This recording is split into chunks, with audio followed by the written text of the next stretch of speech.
വാർത്ത. ഗവർണർ വീണ്ടും നിലപാട് വ്യക്തമാക്കി രംഗത്തെത്തിയിരിക്കുകയാണ്. ഇത്തവണ സർക്കാരുമായി കൊമ്പ് കോർക്കുക അല്ലെങ്കിൽ തുറന്ന പോരെ എന്നതിനപ്പുറം മുഖ്യമന്ത്രിക്ക് കൃത്യമായ മറുപടിയാണ് ആർലേക്കർ നൽകിയിരിക്കുന്നത്.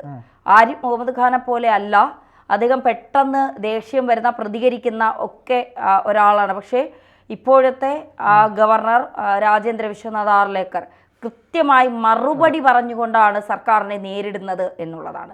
നിലപാടുകൾ വ്യക്തമാക്കിക്കൊണ്ടാണ് സർക്കാരിനെ നേരിടുന്നത് എന്നാണ്. അതായത് ഇനി ഉന്നത വിദ്യാഭ്യാസത്തിൻ്റെ ചുമതല എനിക്കാണ്, അതുകൊണ്ട് അക്കാര്യത്തിൽ കൂടുതൽ കളികൾ നടത്തണ്ട. ഇത് കേട്ട് പിണറായി വാപൊളിച്ചിരിക്കുന്നു എന്നാണ് വിമർശകർ പറയുന്നത്. എന്താണ് സംഭവം? അതായത് ആരിഫ് മുഹമ്മദ് ഖാൻ ഈ പറയുന്ന പോലെ RSSന് വേണ്ടി പ്രവർത്തിക്കുന്നു, RSS ബന്ധമുള്ള ഗവർണറാണ് എന്നൊക്കെ പറഞ്ഞ സമയത്തും ഗവർണർ പറഞ്ഞൊരു കാര്യം എന്ന് പറയുന്നത് ചാൻസലർക്ക് കൃത്യമായ ഒരു ഉത്തരവാദിത്തമുണ്ട്. ചാൻസലർ അറിഞ്ഞുകൊണ്ട് വേണം വൈസ് ചാൻസലറെ നിയമിക്കാൻ. സർക്കാരിൻ്റെ രാഷ്ട്രീയപരമായ കാര്യങ്ങളെ ഈ പറയുന്നത് പോലെ സർവകലാശാലകളിൽ കുത്തിത്തിരിക്കരുത് എന്നുള്ള നിലയിലായിരുന്നു ആരിഫ് മുഹമ്മദ് ഖാൻ്റെ പല അഭിപ്രായങ്ങളും ഉണ്ടായിരുന്നത്. പക്ഷേ ആ സമയത്ത് പല SFIയുടെ നേതാക്കന്മാരൊക്കെ പറഞ്ഞുകൊണ്ടിരുന്നത് കേരളം ഭരിക്കുന്നത് LDF സർക്കാരാണ്, അപ്പം ജനങ്ങൾ തിരഞ്ഞെടുത്ത ഒരു ഗവൺമെൻറ്റിന് തീരുമാനിക്കാം ആരാവണം വൈസ് ചാൻസലർ എന്നുള്ളത് ഞങ്ങൾക്ക് തീരുമാനിക്കാം, ഞങ്ങളുടെ സർക്കാർ തീരുമാനിക്കാം. ഞങ്ങളുടെ ഭാഗമായി നിൽക്കുന്ന, അതായത് ചുവന്ന രീതിയിലുള്ള ആളുകളെയൊക്കെ അവിടെ കൊണ്ടുപോയി പ്രതിഷ്ഠിക്കുന്നതിന് പ്രശ്നമൊന്നുമില്ല, അല്ലാത്ത കാവി രീതിയിലുള്ള ആളുകളെ മാത്രമേ, കാവി നിറമുള്ള രീതിയിലുള്ള ആളുകളെ കൊണ്ടുപോകാൻ പാടില്ല, അത് മാത്രമേ ഉള്ളൂ എന്നാണ് പ്രശ്നം. പക്ഷേ ഇവർ മറന്നുപോയൊരു കാര്യമുണ്ട്. ഇന്ത്യയുടെ മൊത്തം ഭരണം എന്ന് പറയുന്നത് RSSൻ്റെ കയ്യിലാണെന്നും BJPയുടെ കയ്യിലാണെന്നും കേന്ദ്ര ഗവൺമെൻറ്റിൻ്റെ കയ്യിലാണെന്നുള്ളത് ഇവർ മറന്നുപോയി. പക്ഷേ ഈ മറ്റ് സംസ്ഥാനങ്ങളിലെയൊക്കെ സർവകലാശാലകളെ എടുത്ത് പരിശോധിച്ചാൽ, കേന്ദ്ര സർവകലാശാലകളെ എടുത്ത് പരിശോധിച്ചാൽ BJP അങ്ങനെയൊന്നും പൊളിറ്റിക്സ് കളിക്കുന്നില്ല എന്നുള്ളത് വ്യക്തമാകും. കാരണം BJPയോടൊക്കെ വളരെ ഒരു ചെറിയ ബന്ധമൊക്കെയുള്ള ബന്ധം സൂക്ഷിക്കുന്ന ആളുകളൊക്കെയാണ് പലപ്പോഴും ഇപ്പം JNUവിൻ്റെ വൈസ് ചാൻസലർ എന്നൊക്കെ പറയുന്നത് ആരാണ്. അതുപോലെ തന്നെ മറ്റ് പല സർവകലാശാലകളിലും വൈസ് ചാൻസലറൊക്കെ BJPയോട് അങ്ങനെ ഒട്ടി നിൽക്കുന്ന ആൾക്കാരൊന്നുമല്ല. BJPയുമായിട്ടൊക്കെ ബന്ധമുണ്ട്, അവരെ എതിർക്കുന്നില്ല എന്നുള്ളതൊക്കെ ഓക്കെയാണ്.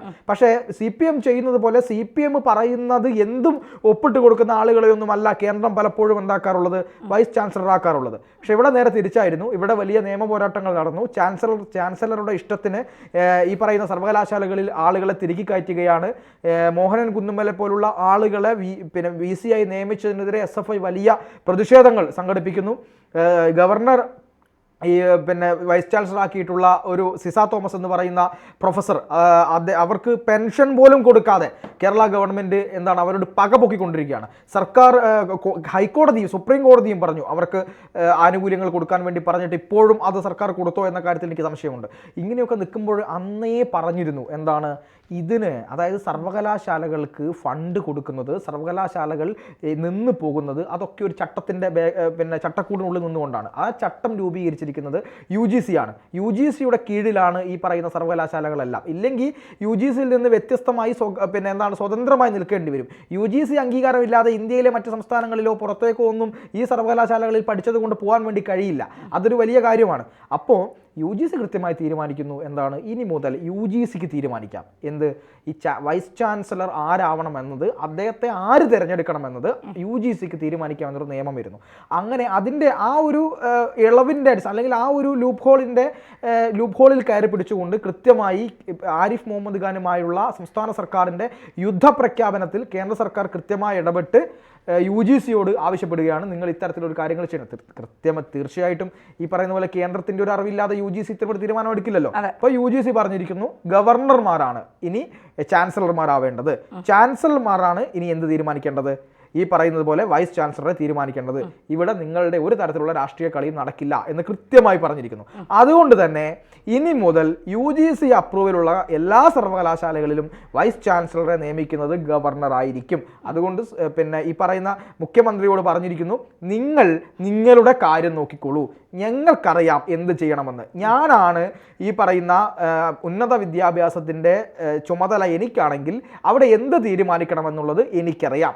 നിങ്ങളുടെ കാര്യം നോക്കി, നിങ്ങൾ വിദ്യാഭ്യാസ മന്ത്രിയൊക്കെ ഉണ്ട്, അതൊക്കെ ആ രീതിയിൽ നോക്കി മുന്നോട്ട് നടന്നുകൊള്ളുക എന്ന സുന്ദരവും അതുപോലെ തന്നെ മാന്യവുമായ ഭാഷയിൽ നീ നിന്റെ പണി നോക്കി പോടാ എന്ന് ആര് പറഞ്ഞിരിക്കുകയാണ്? ഗവർണർ ആർലേക്കർ, അതായത് രാജേന്ദ്ര വിശ്വനാഥ് ആർലേക്കർ പറയുന്നത് ഇങ്ങനെയാണ്: സംസ്ഥാനത്തെ ഉന്നത വിദ്യാഭ്യാസത്തിന്റെ കാര്യത്തിൽ ചുമതല ഗവർണർക്കാണെന്നും ഇതിൽ രണ്ടഭിപ്രായത്തിന്റെ കാര്യമില്ല ഒറ്റ അഭിപ്രായം മതി, അതെൻ്റെ അഭിപ്രായമാണ്. അത് തീരുമാനിക്കാൻ പിണറായി ഇങ്ങോട്ട് വരണ്ട കച്ച കെട്ടിക്കൊണ്ട്, ഞാനതങ്ങ് തീരുമാനിച്ച് നടപ്പിലാക്കിക്കോളാം. കോടതികൾ തന്നെ ഇത് വ്യക്തമാക്കിയതാണ്. അതിനാൽ വിഷയത്തിൽ തെറ്റിദ്ധാരണകളിൽ ഉണ്ടെങ്കിൽ അവ പരിഹരിക്കാവുന്നതേ ഉള്ളൂ. ഇതിൽ രണ്ട് വഴികളില്ല, ഒരൊറ്റ വഴിയേ ഉള്ളൂ, അതെൻ്റെ വഴിയാണ്. കേരളത്തിലെ ജനങ്ങളുടെ നല്ലതിനു വേണ്ടി ഒന്നിച്ച് പ്രവർത്തിക്കും. സർക്കാരുമായി ഒന്നിച്ചിക്കാര്യത്തിൽ പ്രവർത്തിക്കും. മുൻ ഗവർണർ അദ്ദേഹത്തിൻ്റെ ചുമതല ഭംഗിയാക്കിയിട്ടുണ്ട്. കേരളത്തിലെ സർക്കാരും ജനങ്ങളും മികച്ചതാണ് എന്നും അർലേക്കർ പറയുന്നുണ്ട്. സർവകലാശാലകൾ ഭരിക്കേണ്ടത് അക്കാദമിക് നിലവാരമുള്ളവരാണ് എന്നും UGCയുടെ പുതിയ നീക്കം അംഗീകരിക്കില്ല എന്നുമായിരുന്നു മുഖ്യമന്ത്രി പിണറായി വിജയന്റെ വിമർശനം. ഭരണം സ്തംഭിപ്പിക്കാനായിരുന്നു പഴയ ഗവർണർ ശ്രമിച്ചത്. നാടിന് നിരക്കാത്ത രീതിയിലായിരുന്നു മുൻ ഗവർണറുടെ പ്രവർത്തനം.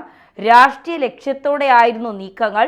സംസ്ഥാനം തൊഴിലാളികൾക്ക് അനുകൂലമാണെന്നും ഇതര സംസ്ഥാനങ്ങളിൽ നിന്ന് ധാരാളം ആളുകൾ ജോലി തേടി ഇവിടെ എത്തുന്നുണ്ടെന്നും ഉന്നത വിദ്യാഭ്യാസ രംഗത്ത് മികച്ച മുന്നേറ്റമാണെന്നും പിണറായി വിജയൻ പറയുന്നു. സാധാരണ ഇവിടെ നിന്ന് ജോലി തേടി +2 10ാം ക്ലാസ് കഴിയുമ്പോഴേ കുട്ടികൾ ഗൾഫ് നാടുകളിലും യൂറോപ്യൻ രാജ്യങ്ങളിലും കുടിയേറുകയാണ്. ഒരു വർഷം ദശലക്ഷക്കണക്കിന് ആളുകളാണ് ഇവിടെ നിന്ന് പോകുന്നതെന്നാണ് പറയുന്നത്, ചെറുപ്പക്കാർ. കാരണം ഇവിടെ നിന്നിട്ട് ഒരു പ്രയോജനമില്ല. ഒരു എഞ്ചിനീയറിംഗ് പഠിച്ചിറങ്ങിയവനെ കിട്ടുന്ന ശമ്പളം 18,000 രൂപയാണ്, അല്ലെങ്കിൽ 12,000 10,000 രൂപ. എന്തിനേറെ പറയുന്നു, ഒരു മാധ്യമ പ്രവർത്തനം പഠിച്ച് പിന്നെ തൊഴിലിന് കയറുന്ന ആൾക്ക് ആദ്യം കിട്ടുന്നത് 12,000 രൂപയാണ് ശമ്പളം. ചിലവർക്ക് 10,000 രൂപ, ചിലപ്പോൾ 8,000 രൂപ. ഇതൊക്കെയാണ് ശമ്പളം. ഇതിലെവിടെയാണ് പിന്നെ ഇവിടെ വന്ന് ജോലി ചെയ്ത് ജീവിക്കാൻ പല മാധ്യമപ്രവർത്തകരും വിദേശ രാജ്യങ്ങളിൽ പോയി സൂപ്പർ മാർക്കറ്റുകളിലും പെട്രോൾ പമ്പുകളിലും ജോലി ചെയ്യുന്നവരുണ്ട്. 1,80,000-നും ശമ്പളത്തിൽ ജോലി ചെയ്യുന്ന മാധ്യമപ്രവർത്തകരുണ്ട്. അപ്പോൾ പിന്നെ ഇവിടുത്തെ ഉന്നത വിദ്യാഭ്യാസം ഏത് മേഖലയിൽ വളർന്നു എന്നാണ് മുഖ്യമന്ത്രി പറയുന്നതെന്ന് നമുക്ക് മനസ്സിലാവുന്നില്ല. പിന്നെ കേരളത്തിൽ പഠിച്ചതുകൊണ്ട് നമുക്ക് ആ വിദ്യാഭ്യാസ രംഗത്തെ കുറ്റം പറയാനും കഴിയില്ല. എന്തായാലും ആർലേക്കർ കണക്ക് തീർത്ത് തന്നെയാണ് മുന്നോട്ട് പോകുന്നത്. കാരണം ഇവിടുത്തെ ജനങ്ങളും സർക്കാരും ഒക്കെ നല്ലത് തന്നെയാണ്. പക്ഷെ സർക്കാർ കൂടുതൽ കളിച്ചാൽ, എൻ്റെ തലയ്ക്ക് മുകളിലിരുന്ന് കളിച്ചാൽ ഞാൻ അതിനുള്ള മറുപടി മാന്യമായി നിങ്ങൾക്ക് തരും. ആരിഫ് മുഹമ്മദ് ഖാൻ നല്ല പ്രവർത്തനം കാഴ്ചവെച്ചുകൊണ്ടാണ് പോയത്. ആ പ്രവർത്തനം തന്നെ എന്നിൽ നിന്നും നിങ്ങൾക്ക് പ്രതീക്ഷിക്കാം. പക്ഷേ കളി കൂടുതൽ ഇങ്ങോട്ട് ഇറക്കരുത്. അന്ന് നമ്മൾ ആദ്യമായി അർലേക്കർ വന്ന സമയത്ത് ഒരു വീഡിയോ ചെയ്തപ്പോൾ അതിൻ്റെ അടിയിൽ കുറേ കമൻറ്റ് ഉള്ള ആളുകൾ കമൻറ്റ് ചെയ്തിരുന്നു. അതായത് ഗവർണർ വെറും റബ്ബർ സ്റ്റാമ്പ് മാത്രമാണ്, നിങ്ങളിങ്ങനെ ഊതിപ്പെരിപ്പിക്കരുത് എന്നൊക്കെ. ഇപ്പോൾ മനസ്സിലായി കാണും ഗവർണറുടെ ഒരു പവർ എന്താണ്, ഗവർണർ എന്താണ് തീരുമാനിക്കുക എന്നൊക്കെ.